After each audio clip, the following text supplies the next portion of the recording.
So the goal of FAST, focusing on science technology, working to transform Armenia from a consuming technology society into a creating technology society. Talk a little bit about that. Well, several years ago, 5 years ago now, together with some colleagues, we started thinking about what else can we do to help Armenia advance. For the past 20 years, as entrepreneurs, mostly from the diaspora, we have been trying to apply our creativity and our experience to multiple economic spheres in Armenia, but never really science and technology. And we realized that in the modern times, if you don't have a core advantage in those spaces, although it's a very tough space to break into, you get left behind. So we thought, well, what's the best place to start? And we realized that the education, the really experiential education of how to do entrepreneurship, how to do innovation, those were all things the country needed a lot of. And we started building bridges. We started launching projects, and that's what became FAST. 5 short years later, it's established. FAST is established as one of the premier drivers of the kind of ecosystem building that a country needs. And we're really happy with what we've seen so far, and there's a long way to go. Investing in Armenia's future, some of the points you'll reiterate, which you mentioned. Why is it important to invest in the future? Well, you know, in a way, the present, to me, serves the purpose of enabling the future. That's kind of the human experience. We live every day in a way for what comes next, not what came before. And that's just what humankind does. And the reason we think about progress and we think about improving the conditions under which people live, the reduction of poverty, the increase in equity and the way people have access to everything, those are all things that are going to happen in the future. They're not going to happen in the past. The past is already done. And so I would say, you know, look, the way I think about it more and more is the following. You know, 100 years ago, in that region, oil was found. And at the time, in the Gulf, in Azerbaijan, different places, the action was all about oil, and people were making findings in oil. And that translated into value and economic strength. And by the way, with economic strength comes security, because that's how you protect yourself. Armenia wasn't fortunate to have oil on its land. 100 years later, it's no longer interesting to find oil. In fact, the world doesn't want any more oil. But what people do want is the product of another type of modern day finding and exploration, which is finding new science and finding new solutions to mankind's problems. And I really do think that investment in science is the modern day version of what investment was 100 years ago in a natural resource.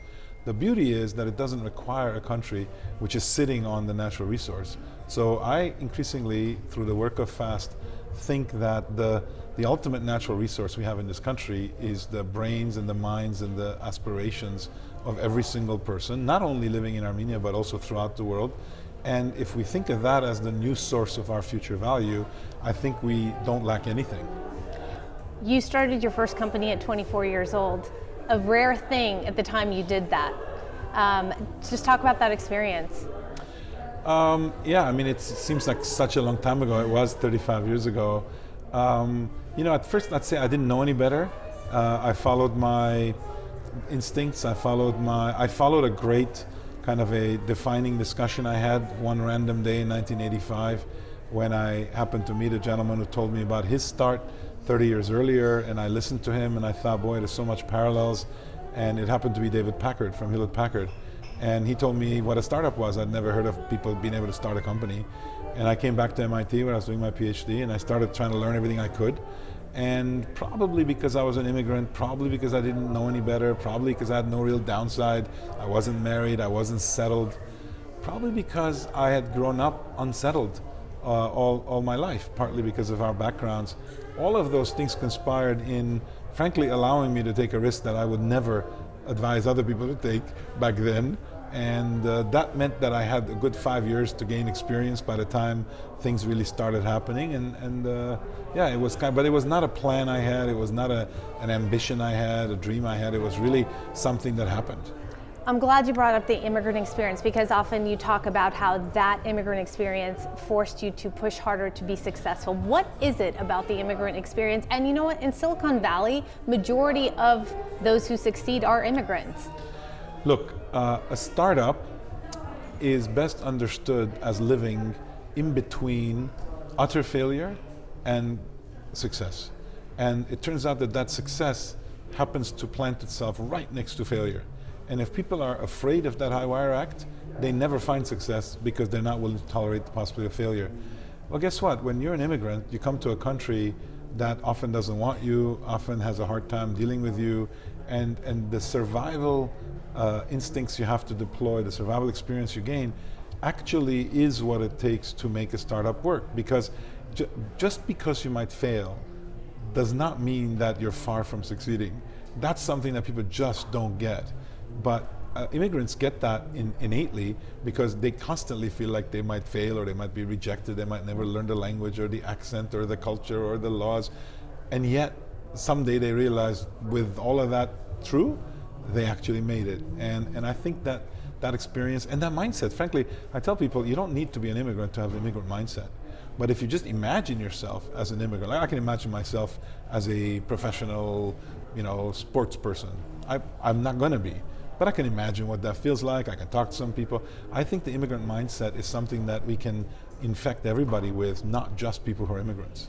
Obviously, the FDA approved the 4th shot, the second booster, however you want to look at it. The FDA is saying at this point, it's up to you whether or not you want to get this shot. The Omicron subvariant, BA.2, is now becoming the dominant variant here in the United States. Does the booster, this 4th shot, the second booster, does it protect against this variant? Yes, it protects against this variant, and it protects this variant the same way the first booster does, but it protects it for a period of time, several months is what we've seen. And let me explain something really important to understand. A vaccine is actually a 2-in-1 medicine. One of the ways it works is to prevent infection. The other way it works is that when you do get infected, it converts itself into a therapeutic and actually fights back the infection and takes it away. The second mechanism is there with or without boosters. The first mechanism happens over a few months, and when you get a booster, that first mechanism replenishes. So if people want to get infected, then because they're comfortable that they're going to do well, that's a risk, a bit of a risk. But it's indeed the case that the booster is working on lowering the percentage likelihood you have of being infected in the first place. And that, I think everything we've learned about COVID says it's worth it. Now, it may not be worth it for you because you might be, in the 70 people who might not get sick out of the 100 or out of the 80. I don't know what the numbers will be in the future. But it's still something that, if you look at the risk and the reward, favors getting it. But it's always been people's choice. Nobody's forced anybody. At the end of the day, I still think it's a good choice. It's a safe choice. I certainly recommend to my family that that's a protection we should have. Well, that's interesting you say that. Were you surprised at the great division that came about and still exists when it comes to being vaccinated or not vaccinated? I wasn't surprised. I'm not surprised at lots of things in our society, but I regret the fact that that people obviously are being provided information without, and expecting almost like a yes or no, right or wrong answer. And in these types of the risk choices you make in life, there is no right or wrong answer. You got to take the information. Now, unfortunately, the information that came out, a lot of it was not based on any fact, and people started kind of consuming that information. So I would say I'm not surprised, but it's yet another example of the times we live in where people buyer beware, decider beware. You have to do your own evaluation. And look, by the way, in the early days, some of the hesitancy, or a lot of the hesitancy, came from various sectors that were somewhat medically trained. And people had questions about things until more data emerged. That has a lasting effect, because if you want to believe that it's a bad idea, you can always find support for that belief. So I think it's yet another example of just how society functions, and we got to do better. Well, people have COVID fatigue at this point. Most of us do. And for those people who at this point say, well, I need this booster, at some point I'll need another booster, there'll never be a time where I'm fully vaccinated. And for people like that, they look at this and say, this is just a way for companies to make money. What do you say to that? I think that it's clearly, if the companies engaged in this field were doing it actually and making decisions to make money, in quotations, I don't think you could explain the last 2 years of what actually happened. Thousands of people, tens of thousands of people literally work 24 hours a day against incredibly low odds of success and produce the vaccine that saves tens, if not hundreds of thousands of lives. That is a fact. Now, if you can do that, and there is a set of rewards that come from having done that and contributed to society, I think that's how companies and societies work. That's the whole process by which we get innovation and we redouble down and do more and more. I think a cynical view would be that's the only reason they're doing it. I think that would be based on basically not being familiar with what makes companies tick. Look, companies are providing solutions for any number of diseases, any number of challenges that we all face on the planet. Frankly, it's not governments who are coming up with these solutions, it's companies that are coming up with solutions. And if every time we do that, people are going to have to face the possibility that somebody thinks you're doing it only for money, I think that's just, I would invite people to educate themselves and talk to the people in the labs doing the work to see what it's really like to do this work. By the way, same with healthcare providers. Healthcare providers, last I check, are getting paid. Really, we think they did this and saved people's lives because they wanted to make money?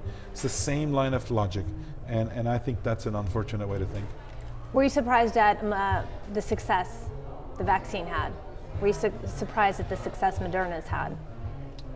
Look, surprised would mean that I expected it not to succeed, and that would be a hard thing to feel as a co-founder of the company and having kind of helped lead as the chair for so many years together with the management team. I think I certainly wasn't expecting less, and so therefore I would be surprised. Of course, the pandemic was a surprise, and the way it happened, and the opportunity and the effort put in to achieve this was gratifying, was rewarding. And there were moments along the way where I was surprised. I was surprised at just how people reacted to different things, as we talked about. I was surprised at the difficulty we've had getting vaccines to the rest of the world, particularly in Africa, where people have kind of constantly thought that this is a supply issue, when in fact there's a huge demand issue and there's a huge delivery issue.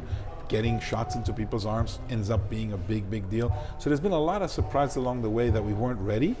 But then I've come to realize that this is a unforeseen, unplanned situation, and these things are going to happen, and we're going to have to learn and get on with it. Okay, I have 3 questions left. What is Moderna's future, or Flagship Pioneering future? What is the future? Applying our learnings to make better medicines, better vaccines, impact human health more and more. And continuing to do that as a virtuous cycle. I think we can create net positive impact on society and do well by doing good. What are you trying to do in biotech? I've heard you talk about preemptive health. Can you talk about that? What does that mean? Sure. So one of the things we learned in the pandemic, but also in many other cases, is that we think that a pandemic is a special thing, but in fact a pandemic means a disease that afflicts the whole planet. And there are many pandemics. There's fast ones, when you get a virus, and there's slow ones, heart disease, obesity, cancer, Alzheimer's. All these are pandemics that afflict millions of people, hundreds of thousands of years of people's lives are lost every year. They are pandemics. Now, what you learn in the pandemic is that how prepared you are and how much you do upstream of getting sick matters a lot. And yet, what we do in all these other diseases, upstream of disease, is very little. In fact, if you look carefully, you realize that our way of regulating drugs doesn't really allow much to happen before you have a disease.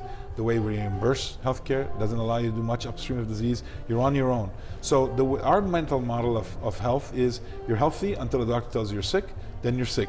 If you're sick, you can get a lot of endless amounts of money being spent on you. If you're not, then you're on your own. We envision a world in which you go from being health to being in a set of pre-disease states. Pre-disease does not mean disease, but it means that if you just keep going down a path, then you might get the disease, and there's a high likelihood of that. If we can identify these pre-disease states, pre-diabetes, pre-rheumatoid arthritis, pre-cancer, now we can do something about it. We know this in cancer. If people get colonoscopies to look for polyps. Once you see polyps, you know that your chance of converting those into a cancer over time is high, so you remove them. Why don't we do that in every disease? Well, to do that, we need a complete overhaul as to how we apply science upstream of disease. It sounds reasonable when I say it like this, doesn't it? But the reality is that vast majority of the money in healthcare, which is really a euphemism for sick care, goes at the very late stages of disease. Well, late stage disease has one advantage and one disadvantage. One advantage is really hard to detect, very easy to diagnose. The tough part is there's not much you can do about it, because very often it's too late. It's systemic, everything's gone wrong, and now we're fighting a massive like forest fire. So I think we need to learn from this pandemic, not just for what to do for the next pandemic, but to apply these learnings to all pandemics. All human diseases have a pre-disease, we can go after it. And lastly, what motivates you? What else can be done through the power of human imagination, through collective work, through risk-taking, and through valuing the impact one can have over the gain one makes. That's what motivates me. Okay. Anything else you wanted to throw in there? I think we covered everything.